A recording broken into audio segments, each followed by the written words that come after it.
Paris sous les projecteurs. À partir du 26 juillet, la France accueillera un événement d'une envergure sans précédent, les Jeux Olympiques et Paralympiques 2024. Qui dit événement mondial dit dispositif médiatique exceptionnel. Le journalisme sportif, c'est justement le thème cette année aux Assises internationales du journalisme de Tours. Mercredi 27 mars se tenait une conférence animée par Antoine Dénéchère, rédacteur en chef adjoint chez France 3 Val-de-Loire.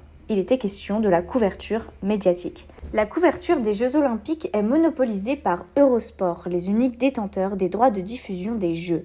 Géraldine Ponce, directrice du groupe, explique les objectifs. On sera 100% exhaustif, 100% à la carte, vous allez pouvoir choisir ce que vous voulez, et 100% connecté parce que ça sera sur toutes les plateformes. En 2020, les JO de Tokyo ont été suivis par plus de 3 milliards de téléspectateurs. Cette année, Paris veut encore faire mieux.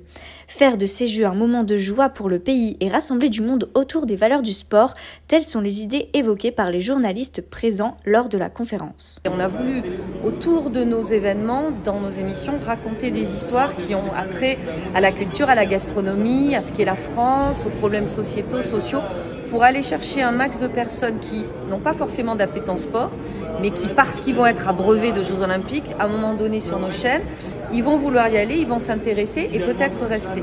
Donc en fait, on s'adresse à un nombre assez large de personnes pour qu'à un moment donné, il y ait une entrée, quelqu'un dise « Tiens, ça m'intéresse sur ce sujet-là, je vais regarder ».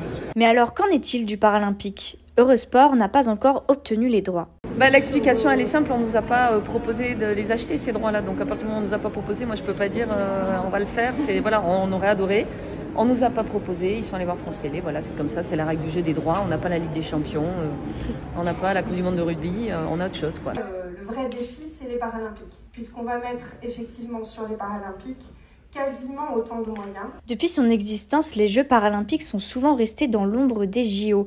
Paris parviendra-t-il à faire basculer la tendance ?